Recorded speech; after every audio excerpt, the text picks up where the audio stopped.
लोग ऐसे क्यों बोलते हैं कि रात के समय पीपल पेड़ के पास नहीं जाना चाहिए? जो भी काला साया होता है ये आपका पीछा नहीं छोड़ता है, ये आपका पीछा करते हुए आपके घर पहुंच जाता है।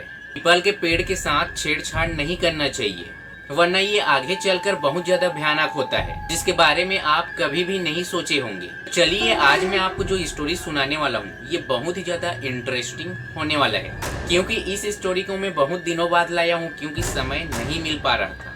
और जैसे ही समय मिला तो मैं थोड़ा सा भी लेट नहीं किया और आपके लिए एक नया स्टोरी लेकर आया।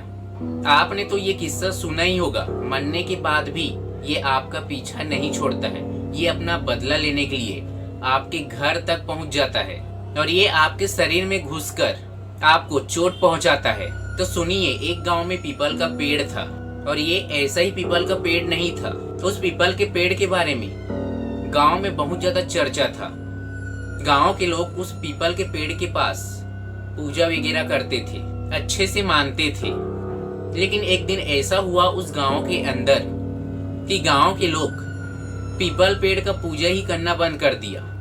और ऐसा क्यों हुआ, स्टोरी पूरा सुनिए, बहुत ही ज्यादा इंटरेस्टिंग होने वाला है। एक समय में उस गांव के लोग पीपल पेड़ का अच्छा पूजा करते थे, मानते थे।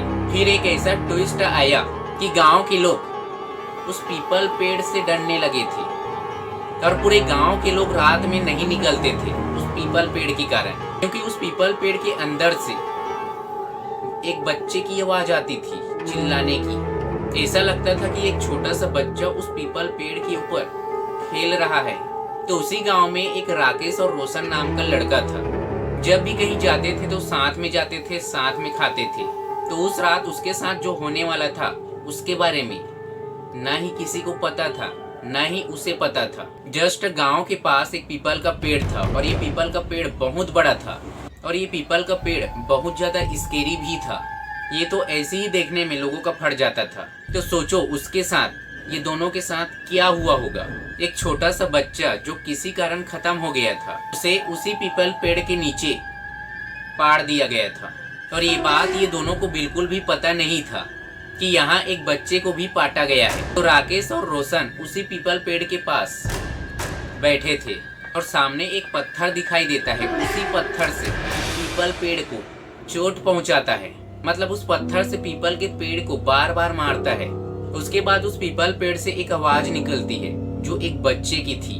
ऐसा बोला जाता है कि मुंडन के बाद किसी कारण से 10 से 15 दिन के अंदर ये खत्म हो जाता है। उसकी आत्मा पीपल पेड़ में चला जाता है और कोई भी उस पीपल पेड़ के साथ छेड़छाड़ करता है तो ये उसका पीछा नहीं छोड़ता है जब तक उसे मार न दे। ये स्टोरी यही बहुत ज्यादा स्केरी होता है। अचानक पेड़ का डाल टूटकर राकेश के ऊपर गिर जाता है और ये राकेश वहीं बेहोश हो जाता है। अजीब अजीब से चारों ओर से आवाज आती है जिसे सुनकर रोशन डर गया, जबकि वहाँ रोशन का कोई भी गलती नहीं था। लेकिन ये बच्चा दोनों को नहीं छोड़ने वाला था। अब जैसे ही राकेश को होश आता है तो रोशन उसे उठाकर अपना घर ले आता है और जो भी वहाँ हुआ था पीपल पेड़ के पास उसके साथ उसे राकेश को बताता है। राकेश उसकी बातों पर यकीन नहीं कर रहा था। राकेश अपना घर जाता है और रोशन अपने ही घर में रुकता है। और राकेश जैसे ही सोने वाला था अपने रूम के अंदर, तो रूम के अंदर से अजीब सी आवाज आती है। ऐसा लग रहा था कि एक छोटा सा बच्चा उसके रूम के अंदर खेल रहा है। तो राकेश डोर को ओपन करता है तो उस रूम के अंदर कोई भी नहीं था, लेकिन राकेश वहाँ डरा हुआ था। अब जैसे ही राकेश सोने वाला था तो ये छोटा सा बच्चा उसके ऊपर हमला कर देता है, मतलब उसे मार देता है।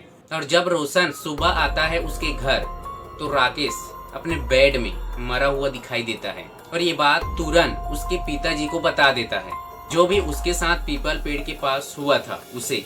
क्योंकि पीपल पेड़ का पूजा करने से भी ये बच्चा वहाँ से नहीं जाता है, एक पंडित को बुलाकर पूजा करवाता है। तब से ये बच्चा उस घर के अंदर दिखाई नहीं देता है। और ये बात हमेशा रोशन को याद दिलाता है कि मैं अपने दोस्त को खो दिया हूँ एक छोटी सी गलती के कारण।